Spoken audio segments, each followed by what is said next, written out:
Aspirants, welcome to UPSC clarity. अगर आप UPSC को टफेस्ट एग्जाम मानते हैं तो ये वीडियो आपके लिए। आज के वीडियो में हम समझेंगे यूपीएससी क्या है, कौन कंडक्ट करता है और इसको लाइफ चेंजिंग एग्जाम क्यों कहते हैं। यूपीएससी, जिसकी फुल फॉर्म है यूनियन पब्लिक सर्विस कमीशन, ये एक कॉन्स्टिट्यूशनल बॉडी है अंडर आर्टिकल 315। ये कोई प्राइवेट कोचिंग या स्कूल इंस्टीट्यूट नहीं है, बल्कि एक कमीशन है जिसका काम होता है इंडिया के लिए टॉप एडमिनिस्ट्रेटर्स को सिलेक्ट करना।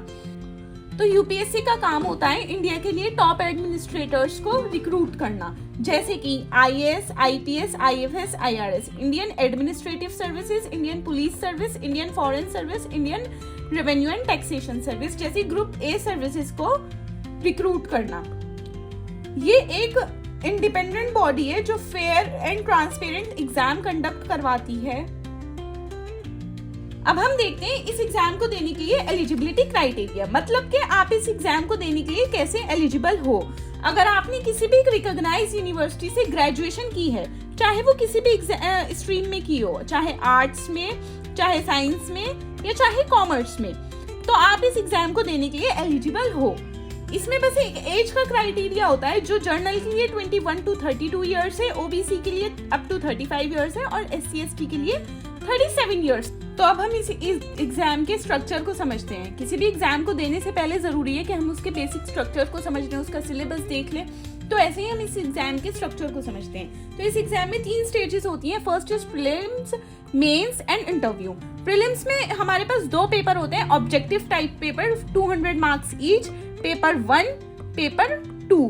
पेपर 1 जीएस सेक्शन का होता है और पेपर 2 सीसैट होता है। दूसरी स्टेज होती है हमारी मेंस की। मेंस में हमें सारी आंसर राइटिंग करनी होती है, जो हम आगे की वीडियोस में देखेंगे। इंटरव्यू पर्सनालिटी टेस्ट होता है, इसी पे बनती है मेंस और इंटरव्यू के मार्क्स मिला के बनती है आपकी फाइनल मेरिट, जो आपकी रैंक डिसाइड करती है। तो जैसे कि हम सब जानते हैं कि यूपीएससी इंडिया का टफेस्ट एग्जाम है, और ये एग्जाम इसलिए टफ नहीं क्योंकि सिलेबस बहुत वास्ट है, बल्कि इसलिए क्योंकि बच्चों के पास प्रॉपर गाइडेंस की, स्ट्रेटजीज की, क्लैरिटी की कमी होती है, और इसी गैप को फिल करने के लिए बनाया गया है यूपीएससी क्लैरिटी।